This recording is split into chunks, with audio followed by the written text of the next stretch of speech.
Hello everyone, welcome to my YouTube channel. तो आज मैं एक नए चैप्टर को स्टार्ट करने जा रहा हूं जो क्लास 9th की हिस्ट्री का चैप्टर है, जिसका नाम है पैस्टोरलिस्ट इन द वर्ल्ड। कि पूरी दुनिया में जो चरवाहे हैं उनके बारे में हम इस चैप्टर में पढ़ेंगे। तो बेसिकली हम इस चैप्टर के अंदर सिर्फ दो कंट्रियों के अंदर चरवाहे और उनकी परिस्थितियों के बारे में पढ़ेंगे, जिसमें एक हमारे हैं अफ्रीका और दूसरा है इंडिया। तो बिना देरी करते हुए हम चैप्टर को स्टार्ट करते हैं। तो चैप्टर जो है हमें आधुनिक विश्व में किस तरीके से चरवाहे हैं वो देखने को मिलेंगे, उस चीज के बारे में हम पढ़ेंगे। तो बिना देरी करते हुए मैं आपको एक बात बता दूं कि जो ये चरवाहे यानी कि जो पैस्टोरलिस्ट होते हैं, ये वो लोग होते हैं जो भेड़ बकरियां पालते हैं। तो ये भेड़ बकरियां पालते हैं, इनसे इन्हें क्या बेनिफिट होता है, ये इनको क्यों पालते हैं, ये इन्हें कहाँ खाना खिलाते हैं, क्या इनके लिए कहीं से खाना लेकर आते हैं, ये बहुत सारे सवालों का जो जवाब है वो इस लेक्चर में आपको देखने को मिलेगा। तो बिना देरी करते हुए मैं आपके सामने इसका जो पहला टॉपिक है वो प्रेजेंट कर रहा हूँ, जिसमें है कि हम देखेंगे कि ये जो घुमंतु चरवाहे होते हैं, ये जो ट्राइब्स होते हैं, ये क्या होते हैं। तो बेसिकली हम बात करें पहाड़ों से, तो पहाड़ों में जो है जम्मू और कश्मीर के गुज्जर बकरवाल कम्युनिटी के जो लोग हैं वो देखने को मिलते हैं, और ये बहुत बड़े लेवल पर भेड़ बकरियां पालते हैं। इस समुदाय के जो अधिकतर लोग जो है वो अपनी पूरी जिंदगी जो है, अपने लाइफ जो है वो इन भेड़ बकरियों से, इन जानवरों से ही चलाते हैं। इन्हीं के दूध को बेचकर, इन्हीं के दूसरे यूज के जरिए जो है ये लोग अपने जीवन चलाते हैं और पैसे कमाते हैं। तो बात बताएं कि बहुत सारे ऐसे चरवाहे हैं जो एक जगह से दूसरी जगह माइग्रेट करते हैं। बहुत सारे, क्या मैं सभी तरीके के चरवाहे यानी कि सभी जो पैस्टोरलिस्ट होते हैं वो एक जगह नहीं रहते हैं, वो अपने जानवरों को लेकर एक जगह से दूसरी जगह ट्रैवल करते हैं। तो बात करें अगर हम कि जैसे जैसे समय बीतता है वो यहाँ मतलब एक जगह नहीं रहते हैं, वो एक जगह से दूसरी जगह ट्रैवल करते हैं, क्योंकि एक जगह अगर वो रहेंगे तो वहां पर हरे हरे घास के मैदान उनके जानवर खा जाएंगे। तो सिंपल सी बात है, दूसरी जगह उन्हें लेकर जाया जाएगा जहां पर नए घास के मैदान उनको प्रोवाइड कराए जाए। तो अकॉर्डिंग टू विंटर और समर वो अपना जो एरिया है वो बदलते हैं। तो अगर हम बात करें विंटर के समय में, तो जब विंटर के समय में पहाड़ जो होते हैं वो पूरे के पूरे बर्फ से ढक जाते हैं, तो ऐसी सिचुएशन में वहां घास मिलना मुश्किल होता है। तो क्या करते हैं, जो ये कम्युनिटी होती है ये नीचे की तरफ पहाड़ियों में आ जाते हैं और वहीं पर रहकर जो है ये पूरी सर्दियां बिताते हैं, जहां पे इन्हें घास के मैदान मिल जाते हैं।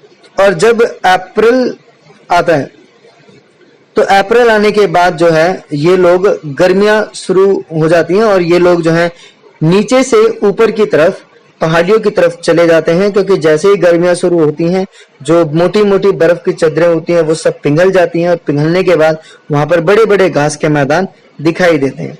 तो ऐसी सिचुएशन में ये अपना जो सफर करते हैं ये पहाड़ियों के नीचे और पहाड़ियों के ऊपर ही ट्रैवल करते रहते हैं, और ये पूरा परिवार साथ लेकर चलते हैं, जिन्हें काफिला कहा जाता है। पीर पांजल एक पास है जिसके जरिए ये कश्मीर की घाटी में जाते हैं। अगर हम आगे बात करें तो पास के ही पहाड़ों में एक और कम्युनिटी रहती है जो हिमाचल प्रदेश, क्योंकि हम गुज्जर बकरवाल की बात कर रहे थे अभी, तो गुज्जर बकरवाल जो है बेसिकली जम्मू कश्मीर में देखने को मिलता है, जिनके बारे में मैंने बात करी है। इसी तरीके के जो एक कम्युनिटी और है जो हिमाचल प्रदेश में देखने को मिलेगी, और इस कम्युनिटी का नाम है गद्दी। ये भी कम्युनिटी बिल्कुल उसी तरीके से पहाड़ियों के ऊपर और नीचे चढ़ने का काम करते हैं। जब पहाड़ियों पर सर्दियां होती हैं तो ये गर्मियों के समय में नीचे आ जाते हैं, और जब नीचे गर्मियां हो जाती हैं तो ये पहाड़ी की तरफ ऊपर चले जाते हैं, और इस तरीके से अपने जानवरों को जो है ये खाना पीना खिलाते हैं, और अपने जानवरों को उनकी नीड के अकॉर्डिंग बड़े बड़े घास के मैदान इन्हें प्रोवाइड कराते हैं। इनका पूरा जीवन इसी तरीके से ट्रेवलिंग में निकल जाता है। तो इसके बाद बात करें तो ये एक जगह का नाम है लाहौल और स्पीति। ये यहाँ पर जाकर जो अपने जानवरों को चराते हैं। और बात बताएं तो हिमाचल प्रदेश के बाद हमने हिमाचल प्रदेश की बात करी, हमने जम्मू कश्मीर की बात करी, तो ये नॉर्थ के दो ऐसे कम्युनिटी हैं। नॉर्थ के बाद अगर हम ईस्ट की तरफ जाएं तो ईस्ट की तरफ भी हमें एक कम्युनिटी देखने को मिलेगी जिसको हम कुमाऊं या फिर गढ़वाल कहेंगे। तो ये लोग भी जो है भाबर और बुग्याल की तरफ ट्रैवलिंग करते हैं। भाबर और बुग्याल, बुग्याल से भाबर, भाबर से बुग्याल, बुग्याल से भाबर, भाबर से बुग्याल, ये जो है माइग्रेट करते हैं। कौन? कुमाऊं एंड गढ़वाल। कहाँ मिलेंगे? ईस्ट इंडिया की तरफ। क्यों भाबर की तरफ? तो भाबर में जो है इन्हें सूखे मैदान देखने को मिलते हैं, जहां पर ये जानवरों को गर्मी के समय पर लेकर आते हैं, सॉरी विंटर के समय जो है अपने जानवरों को लेकर आ जाते हैं। क्योंकि जब बुग्याल पहाड़ी के ऊपर देखने को मिलता है और सर्दियों में जब बुग्याल पूरी तरीके से बर्फ से ढक जाता है, तो ये नए खाने की तलाश में भाबर की तरफ आ जाते हैं, जहां पर इन्हें थोड़ी गर्मी मिलती है और ये अपने जानवरों को घास के मैदानों में चरा सकते हैं। और जब भाबर में गर्मियां शुरू हो जाती हैं, यानी ऑल ओवर गर्मियां शुरू हो जाती हैं, तो ये भाबर को छोड़कर वापस बुग्याल चले जाते हैं, जहां पर इन्हें दोबारा से हरे भरे घास के मैदान मिल जाते हैं, जो पहले सर्दियों में बर्फ से कवर हो चुके थे। तो इस तरीके से कुमाऊं एंड गढ़वाल भी जो है माइग्रेशन करते हैं। और ये रास्ते में जब अपना कबीला रखते हैं, कहीं रुकते हैं, तो रास्ते में रुक कर जो है ये अपने जानवरों के जो बाल हैं, बकरियों के और भेड़ों के जो बाल होते हैं, उनको काटते हैं और उसे सेल करके मार्केट में पैसा कमाते हैं। तो यहाँ पर बेसिकली मैंने यही बताया है कि इनकी जो जिंदगी है, जो इनका जीवन है, वो पूरे तरीके से जानवरों पर ही बेसिस है। ये इन्हीं का दूध बेचकर पैसा कमाते हैं। अगर हम बात करें एक रिसोर्स की 1850 में, तो रिसोर्स ने बताया था कि जो पहाड़ियों में रहने वाले जो गुज्जर होते हैं वो शुद्ध चरवाहे होते हैं। वो उनके जो मेल होते हैं वो घरों के बाहर अपने जानवरों को लेकर कई कई हफ्तों तक निकल जाते थे और घर पर नहीं आते थे। और घर चलाने के लिए जो घर की औरतें होती थी वो जानवरों के दूध से घी, मक्खन, खोया बनाकर उसे सर पे रखकर और साइड में लटकाकर मार्केट में बेचने जाती थी। और ये सिर्फ उतना ही बेचती थी जितने में इनका घर चल सके।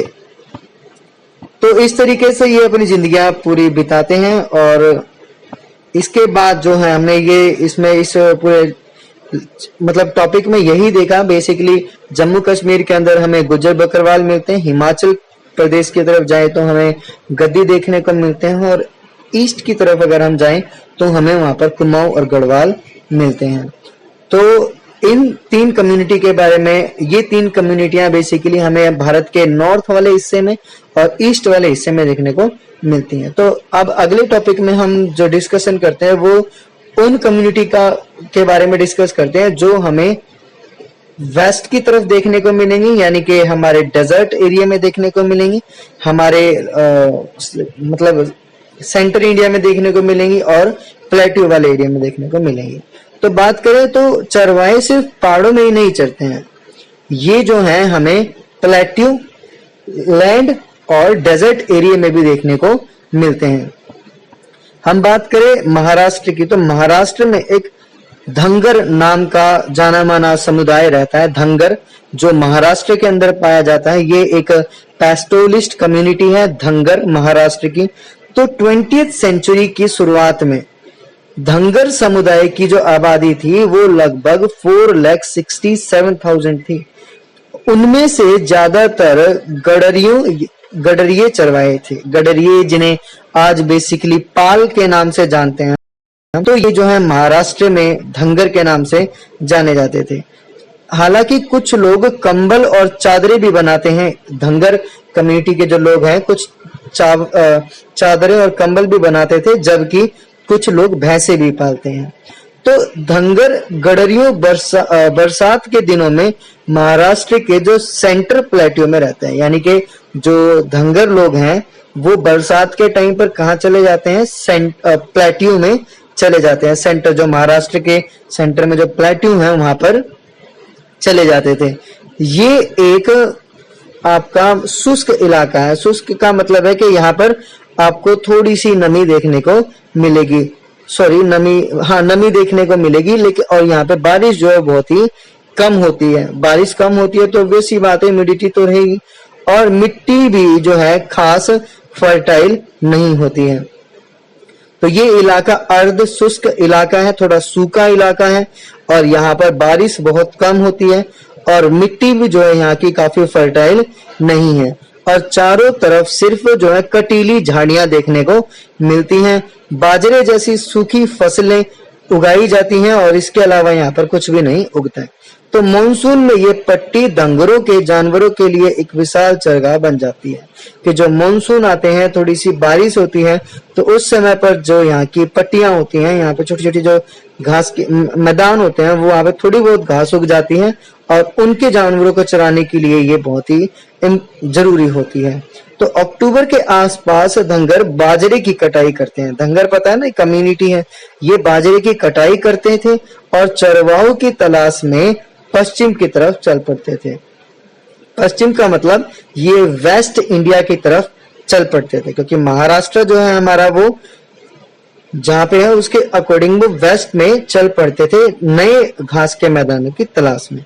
तो करीब महीने भर पैदल चलने के बाद वे अपने जो पूरा झुंड होता था उसके साथ कोंकण के इलाके में जाकर डेरा डालते थे। तो देखो, जगह याद रखनी है, वो बहुत इंपॉर्टेंट है। धंगर बेसिकली महाराष्ट्र में मिलने वाली कम्युनिटी है। वो लोग बाजरा उगाते हैं और वहां पर जब थोड़ी बहुत बारिश होती है तो अपने जानवरों को चराते हैं। जब वहां पर कुछ भी नहीं मिलता है तो ये वेस्ट की तरफ ट्रेवलिंग करते हैं और महीनों तक जो है ये पैदल चलते हैं। और महीनों तक पैदल चलने के बाद वे अपने पूरे के पूरे झुंड को कहाँ रखते हैं? कोंकण के इलाके के साथ जाकर वहां पर डेरा बसाते हैं। कोंकण जो है वहां पे एक इलाका है कोंकण, वहां पर जाकर ये अपना डेरा डालते हैं। और अच्छी बारिश और उपजाऊ मिट्टी की बदौलत इस इलाके में काफी खेती होती है। कहाँ पे? कोंकण में। तो कोंकणी किसान भी इन चरवाहों का दिल खोलकर स्वागत करते हैं। जो कोंकण में ऑलरेडी जो किसान रहते थे वो इन लोगों का स्वागत करते हैं।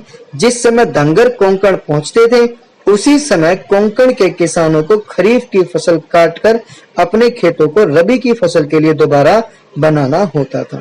ठीक है, तो जिस समय धंगर वहां पर पहुंचते थे तो बेसिकली खरीफ और रबी की क्रॉप होती थी। तो उन्हें जब कोंकण पहुंचे, कौन? धंगर, तो कोंकण पहुंचने के बाद वहां पर खरीफ की जो फसल है वो काट ली जाती है, रबी की फसल को दोबारा उगा दिया जाता है। तो ऐसे में धंगरों के मवेशी खरीफ की कटाई के बाद खेती में बची रह गई ठूठों को खाते थे, मतलब जो भी थोड़ा बहुत माल रह जाता था उनको खाते थे और उनके गोबर से खेतों को खाद मिल जाती थी। कोंकणी किसान धंगरों को चावल भी देते थे जिससे वे वापस अपने पठारी इलाके में ले जाते थे, क्योंकि वहां इस तरह का अनाज बहुत ही कम मिलता था। मॉनसून की बारिश शुरू होते ही धंगर, कोंकण और जो हमारे कोस्टल एरिया हैं उनको छोड़कर सूखे पठारों की तरफ लौट जाते थे, क्योंकि भेड़ें गीली मानसून हालत में बर्दाश्त नहीं कर पाती हैं। तो सिंपल सी एक बात यही है कि जो कोंकण के जो लोग हैं वो धंगर लोगों का वेलकम करते थे, क्योंकि इसीलिए क्यों करते थे? क्योंकि खरीफ की फसल कटने के बाद उनके जानवर कोंकण में जाकर खेतों में जो थोड़ी बहुत अनाज बच जाता था या थोड़ी बहुत घास रह जाती थी उन्हें खाते थे और अपने गोबर से वो पूरे के पूरे खेतों को फर्टाइल कर देते थे। और साथ ही साथ कोंकण के लोगों का दिल बहुत अच्छा था, क्योंकि वो जो धंगर लोगों को चावल देते थे, क्योंकि उन्हें पता था कि धंगर जिस एरिया में रहते हैं, महाराष्ट्र के जिस एरिया में रहते हैं वहां पर वो कोई भी फसल नहीं उगा सकते बाजरा के अलावा। तो ऐसी सिचुएशन में उनको वो वहां पर हेल्प मिलती थी। तो कोंकण के लोगों का दिल काफी बड़ा होता है। साथ ही साथ जो धंगर के लोग हैं वो कोंकण को छोड़कर चले जाते थे बरसात के समय में, क्योंकि बरसात के समय में जो धंगर के लोग हैं उनकी भेड़ बकरियां उस बरसात को बर्दाश्त नहीं कर सकती हैं, वो मर जाएंगी। तो ऐसी सिचुएशन में बरसात से पहले जो है ये लोग अपना एरिया छोड़कर चले जाते थे। तो ये छोटी सी कहानी हमने धंगर और कोंकण के बीच की पढ़ी कि धंगर और कोंकण के बीच में किस तरीके के अच्छे रिलेशन देखने को मिलते हैं। तो हम बात करें इस बॉक्स की, तो पश्चिमी राजस्थान के थार रेगिस्तान में चरते रायका समुदाय के ऊंट। अब ये जो आपका एक वेस्टर्न राजस्थान के अंदर रायका कम्युनिटी मिलती है और उसके ऊंट जो है ये चल रहे हैं। यहाँ पर पाई जाने वाली सूखी और कटीली झाड़ियों के सहारे ये ऊंट जिंदा रहते हैं, लेकिन पर्याप्त भोजन पाने के लिए उन्हें बहुत बड़े बड़े इलाकों में बहुत दूर दूर तक चलना पड़ता है। तो रबी और खरीफ में बता देता हूँ। रबी की जो फसल होती है वो विंटर में जिनकी कटाई होती है और मार्च के बाद, मतलब जाड़ों में फसलें जिनकी कटाई मार्च के बाद शुरू हो जाती है, यानी विंटर में उगाई जाती हैं रबी की फसलें। और जो है मार्च के बाद इनकी जो कटाई शुरू हो जाती है। और ऐसे याद रख सकते हैं कि रबी को बहुत ठंड लगती है, यानी कि रबी को विंटर में ही उगाया जाएगा। भाई ठंड लगेगी तो लगेगी, लेकिन उगाया उसे सर्दियों में ही जाएगा। सर्दियों में उगा रहे हैं तो गर्मियों में काट ली जाएगी। और खरीफ जो है वो मानसून यानी सितंबर के महीने में लगती है, सॉरी कटती है। खरीफ की जो फसल है वो सितंबर अक्टूबर में कटने वाली फसल होती है। अब बात करें ये एक कम्युनिटी के बारे में तो हमने बात कर ली। इस कम्युनिटी के बाद जो हम अगली कम्युनिटी पढ़ेंगे वो नेक्स्ट लेक्चर में पढ़ेंगे, क्योंकि लेक्चर ज्यादा बड़ा हो रहा है, आप बोर हो जाओगे। इसीलिए कर्नाटक और आंध्र प्रदेश हम अगली क्लास में जाएंगे। इस क्लास में हम सिर्फ यहीं तक इसको रखेंगे। तो तब तक के लिए बाय बाय, टेक केयर, मिलते हैं अगली क्लास में।